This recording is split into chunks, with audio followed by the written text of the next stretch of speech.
Welcome back to Watch Along Pod. Today we're travelling back in time to a prehistoric world in Disney's 2000 release, Dinosaur. This story of survival is set in the dangerous ancient world following a group of dinosaurs forced into a long and unforgiving migration after their home is destroyed. Combining live action, location shot environments with computer animated characters, Dinosaur was designed to showcase cutting edge technology and a more serious, grounded tone than audiences were used to from Disney animation. Upon release, the film performed strongly at the box office and drew large audiences, though reactions were mixed, with some praising its ambition and visuals while others were divided on its storytelling and lack of traditional Disney elements. Do we think you should dust off the bones of this bold and unusual entry in Disney's catalogue, or should it stay extinct? Let's talk about it. Is everybody ready? Hello. Welcome back!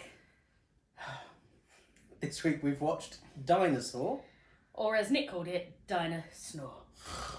We will acknowledge that if we do look a little different, we have had a long break of filming, so it has been a bit of a long time, hasn't it? Yes, it has. It's been so long, in fact, that somebody lost our microphones. So, apologies for the drop in sound quality this week. We are going to keep it short for a couple of reasons. One, the sound quality is not where we'd like it to be. And two, we don't want to talk about this film any more than you want to listen about it. Yeah. So, we'll get this over and done with because we have to. And we'll be back on form next week. Yep. So, I'd never watched Dinosaur. Me neither. It was not one, it came out in 2000, so not one that was probably on my radar at that time. And when it first started, I was watching it, and my mum walked in the room and she was like, "Oh, has it got no talking in it? That's going to be boring." I was like, "Oh, I hope not. I hope it's at least got some characters in it." And then a monkey talked, and I was like, "Oh, right, okay." Yeah. The first thing that really struck me about the film was how good the environments looked. Yeah, I kept thinking, like, there were certain bits where I thought, wow, that animation for 2000 is banging. Yeah, like, you don't see any dinosaurs or characters for the first minute or two of the film. So it is all environment shots, and I was like, wow, this is really good. And there's a reason they look so good. It's real. It's real. It was all live action. Scenery. Yeah, with CGI characters on top, which was very clever for the day, I'm sure. Yeah. But you could tell that the characters looked... I feel like it made them look more unrealistic, almost, at times. Yeah, it was like a real big contrast. And something I noticed is that when it was like a panning shot of the scenery with characters walking across it, it looked awful. It was jittery, and they'd tried to animate it so it looked as if the camera was like it was realistic. And for me, it did the opposite. It really took me out of it. It looked terrible. Yeah. I mean, the meteors weren't real. They weren't real. I wish they were. I was begging for a meteor to come and hit me pretty much as soon as this film started. I didn't enjoy it at all. Well, once you'd got past the opening of seeing the egg and everything like that, and then the monkeys found the egg and it hatches, and they're like, "Oh, we want to keep it," and the dad's like, "No, he's a vicious killer," and then he like falls in love with it. I was like, why are we watching a weird version of Tarzan? Yeah, you're right. I mean, Tarzan did it better. Well, yeah, but I was like, this is like a knockoff version of Tarzan. It's like, I felt like I was watching a DreamWorks that had come out just after Tarzan, and they were like, let's do an alternative Tarzan. Yeah, like when, A Bug's Life's coming out, quick, make ants. But yeah, I mean, let's try and focus on some of the good things about the film. Yeah. Do you have any? I liked the dynamics between the fact that he'd been brought up by the monkeys and he'd learnt about community, because monkeys live in community, don't they? They look after each other, they care for each other, and I liked that contrast that when they went over to the dinosaur island and the dinosaurs were all like, you got to keep up, you'll get left behind, you'll die. And he's like, wait, hold on, we've got to look after everybody. And I liked that there was that element to it, that you had the two old ladies who couldn't quite keep up, but he saw that they still had worth and life and wanted to make sure that they, kept with the pack. So, because obviously that's what the monkeys had taught him. The score was good? The score was really great. Who was it? Do you know who it was? No idea. I'm not going back on IMDb. I think it was what's his name? James it's like a three name.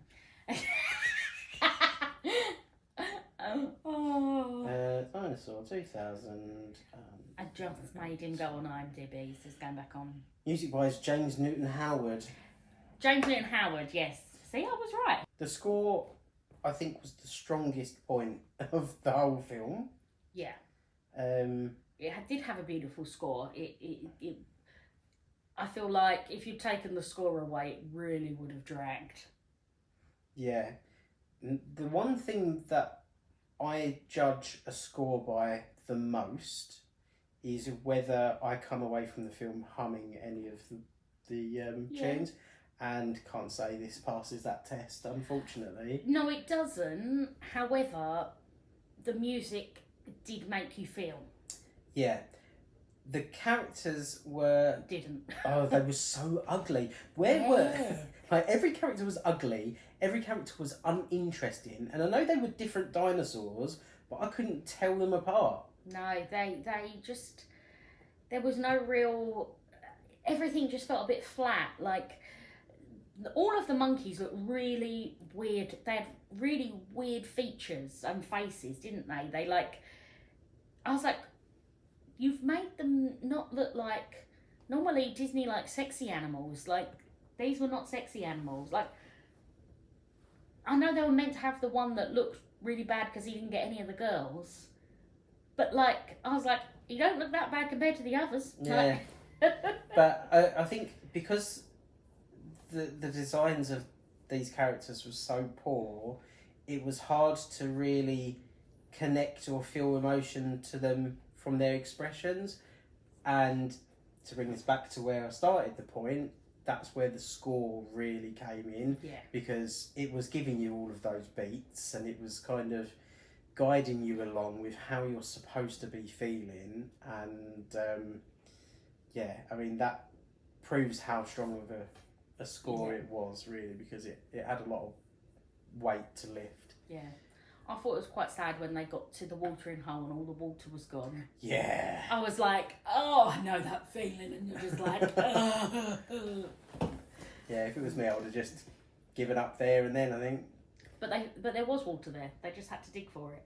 Mm. Oh, yeah. And then the leader of the dinosaurs was like, he was so mean. He was like biting everybody to make sure they didn't get anything. And he wasn't even a carnivore. He was a herbivore. And I was like, you're not meant to be aggressive. But there were a couple of things in this where I was like, okay, that was actually funny. That made me laugh. Or it seemed a little bit inappropriate. Like right at the start of the film, there's like a whole mating ritual going on, and I liked how the boys and the girls were separated, and they're getting like the talk, and the girls are like, this is going to be so special, this is going to be a day you remember for the rest of your lives. And then it cuts to the boys camp, and they're going, right, so just do your best, and if you mess it up, don't worry, because no one's going to remember. There was also a line where one of them's like, I'm the love doctor and the surgery's open. It's like, this is not appropriate. And I think the one joke that I really enjoyed was, oh, I've got blisters. My blisters have got blisters. You don't want to know where I've got blisters. It just was so unexpected. And I think it was all of the little throwaway, in-betweeny bits of dialogue that were... I feel like this film didn't quite know what it was going for. Yeah, Disney wanted to try something vastly different. I feel like it didn't quite know if it was more comedy with heart, like Bug's Life, or if it was more trying to be really heavy, emotional and deep, more like Hunchback. Do you know what I mean? Like, it didn't quite know where it was trying to sit within that realm. So it then sort of didn't hit either. Yeah. I would say this was Disney's biggest gamble since Black Cauldron. Really? We just watched Fantasia 2000. Yeah, I know, but that was a tried and tested... Fail. It wasn't a fail though, was it? Fantasia was widely popular. I think it's just I know. not popular on Watch Along Pod. But yeah, like they tried the Black Cauldron. It was a very different tone. It had none of the usual Disney elements to it, and it was a flop. And they did that again with Dinosaur, in my opinion. Well, Dinosaur is sort of the start of the experimental era. Experimental era. So we're now into a whole set of films that are very different to what Disney has offered before. Some do great, some have faded into non-existence and would rather forget them. Like, nobody ever remembers Dinosaur. Like, I think you could poll 100,000 people and say, name 5 Disney films, and not a single one of them would ever name Dinosaur. Like, not in a million years. Yeah. But I think it's true what they say, that every movie is somebody's favourite. This was my nephew's favourite film when he was like really small. When he didn't know better. Yeah, yeah, before he'd fully developed his frontal lobe. Yeah, I mean... I could see how little kid, like, it could translate to little kids. Like, because, you know, there are certain kids that are obsessed by dinosaurs. And I can see how that would attract maybe a certain demographic of smaller child, because it's not a very difficult to understand plot. It's quite obvious. It's not a super long film either. So I could see how maybe a younger audience they might just sit and half watch it. Do you know what I mean? Like, yeah. Because I wouldn't say it's not overly wordy like some Disney films. It's quite simple. Mm-hmm. So yeah, it's a simple concept as well, isn't it? It's just like and the dinosaur wheeze at the beginning on the dad. So kids, and at the end, yeah, kids love that. Yeah, who and we can't beat it. I tell you what, I want to talk about the ride at Disney World. Yeah, Animal Kingdom. Its days are numbered now. It is, yeah. I think it's closed now, hasn't it? Dino Land is closed. I think the ride is still open until March. I could be wrong. I'm sure. I thought I'd seen an influencer posting goodbye to it, but maybe that's because it was the last time they were going before it closes. Ah, okay, yeah. You've ridden the ride, right? I have, yes. Here's my ride picture.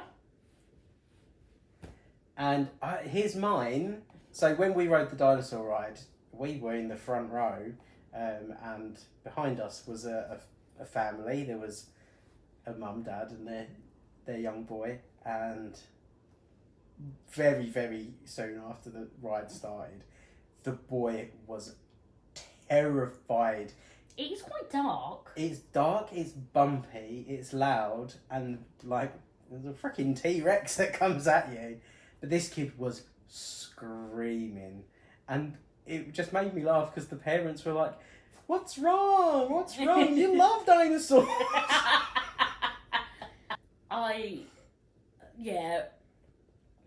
I have my photo, as you've seen.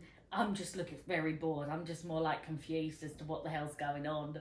I think by that point I had a bit of heat exhaustion. We're pretty sure I had COVID as well, so I think I was just sort of like in a daze of like, is this a weird fever dream that I'm in? Like, It's very dated now. The ride opened in 1998. It's older than the film. I think when it opened, it was called like Countdown to Extinction or something, and it was then which probably rebranded. Makes more sense for the theme of the ride. Yeah, yeah. I think all they changed when they rebranded it after the film is that they put a statue of the main character outside, and they changed the name. Everything else is the same. But I know a lot of people have a connection with that ride. Loved the ride. I was not fussed by it, but maybe because I was an adult the first time going on it. But it is funny. I find that with lots of rides at Disney that people have connections to specific ones that they just fall in love with, and sometimes it can be really crap rides, but they just love them. Yeah, I tell you what I enjoyed more than the ride itself, the queue. I can't even remember the queue. So you walk into like a research facility, but it's like Jurassic Park. Yeah. So they've got the big T-Rex statue in the middle, but they've got like I specimens and fossils and stuff as you walk around. And I felt that felt more like Jurassic Park than the Jurassic Park queue at Universal. Really? Yeah. I didn't do the Jurassic Park ride. Which one are you talking about? Velocicoaster or the I did both, but I'm talking about the Jurassic Park flume ride. I didn't do it. Ride. Didn't you? I've done it in California, but when we was in Florida, we had just come off of Popeyes, and I was already drenched, soaking wet, and with the ADHD and the isms that I have, I could not cope. I had like linen shorts on because I thought if I'm going to get wet, they'll be the best because they'll like air dry. But what happened is that they just flapped onto my legs, slopping around, and I was just like, I cannot cope with it. I need to sit down and dry off because I'm actually going to have a meltdown.